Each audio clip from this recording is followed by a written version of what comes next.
heard about circadian rhythms, but what are they really and how do they work? And do we need to fix them? Here to share how answering those questions can improve your health, we welcome to AM Northwest the author of The Inner Clock, science journalist Lynne Peeples. Good to have you with us, Lynne. Thanks so much for having me. I'm curious as to how you got passionate about our inner body clock, essentially. Yeah, well, I think it's been a lifelong passion that I wasn't even aware of. Yeah. Because growing up in Seattle, not so different from Portland, we get really short days. Right. We get really dark days. Mm-hmm. And my mood, my energy would just fluctuate across the year. Right. And go to school in the dark in high school, leave after basketball practice in the dark, you know, not seeing a lot of daylight. Right. And feeling pretty sluggish.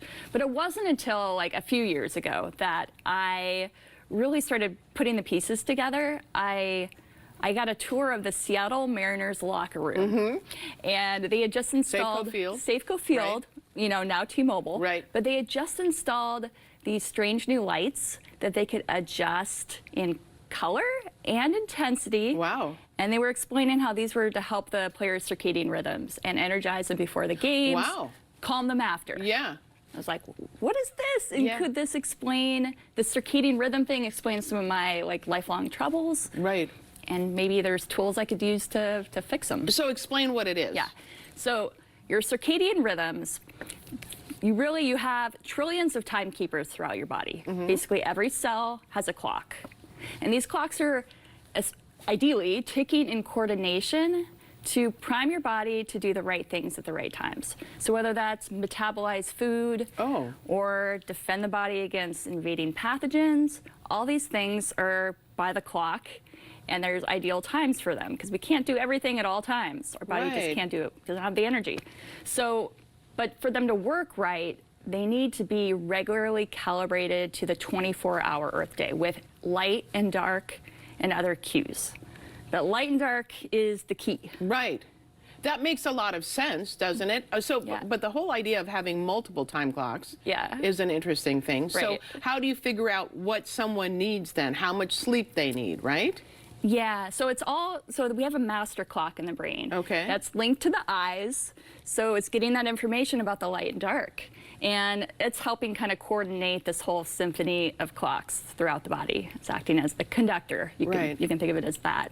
And so, but yeah, it's essentially the idea that we have all these clocks is because basically every system of your body is running on circadian rhythm. It needs that information. It's just, this is running so much of our physiology, which is why when it gets out of sync, which modern society has done to us, unfortunately, with our behaviors and our environments, that's when like it can just wreak havoc on some of the body systems. Everybody's different. So some people really do better early morning. Some people do better late in the evening, right? What do you suggest people do? Is like figure out who you are? Yes, exactly. Because you have a test you can take. Yeah, there's tests you can take, and also you can just, I mean, I prescribe people to go on vacation and take a few days and, you know, get rid of your alarm clock and just see what your body naturally wants to do. Like, when do you want to go to sleep? When do you want to get up? When are you most energetic throughout the day? Okay. When are you most alert or, you know, ready to go for a run? Right. Take note of that. And then see if there's any wiggle room in your day-to-day schedule to try to accommodate those hours, which is hard for a lot of us. What are the biggest disruptors to our own circadian rhythm? So the biggest is our indoor environment. I mean, most of us are spending 90+% of our time indoors. Indoors, sure. And these artificial lights do not compare to what nature provides outside. Right. The wavelengths and the intensity, just not even comparable. What about like coffee? Alcohol? Yes and yes. Yeah. All these things. I mean, caffeine sticks in the system for a long time. Right. It can disrupt sleep. Alcohol, you know, especially close to bed, can, totally derail your sleep as well.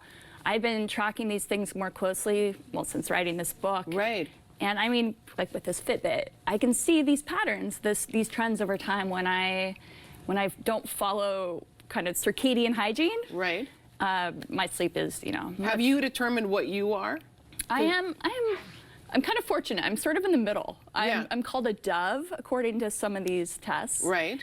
And so I don't lean too early or too late. What if, like, our morning news people, that's a heck of a schedule. They're here so early in the morning. It's almost really the night before. Well, it is the night before. What do you say for someone who has to deal with that? How can they help alleviate some of that? Right, and that's so many people, right? And there's the shift workers.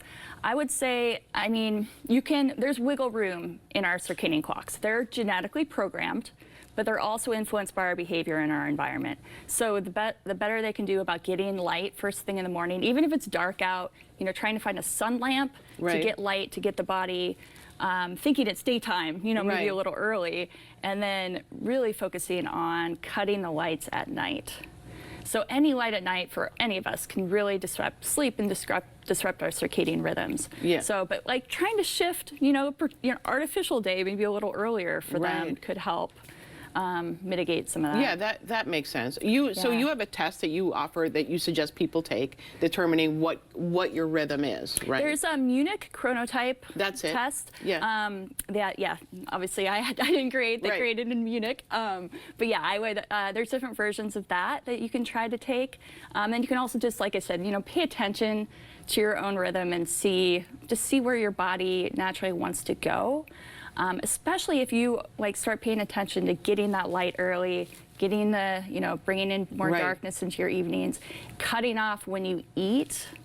So another biggie is when you eat during the day. Yeah. So if you stop eating like 3 hours before bed, that's going to help your circadian rhythms too, and maybe help shift them earlier, for example, if you do. And will that help people get to sleep better then? Yes, absolutely. That will help the quality of your sleep. Right. As well as falling And then asleep. do you find when people are in their correct circadian rhythm that they don't need an alarm clock, that they get up when their body tells them to? That's the ideal. That's what the scientists, I mean, in today's society, we have practical limitations. Yeah. But an ideal world, none of us use an alarm clock. Right. And that's basically where the body wants to be. Love it. We want to tell everyone you have a book event tonight at 7 at Pal City of Books on West Burnside. We're going to put all that information for everyone on our website at KATU.com. The book again is titled The Inner Clock. Lynne Peeples, thank you so much. Oh, thank you for having me. Yeah.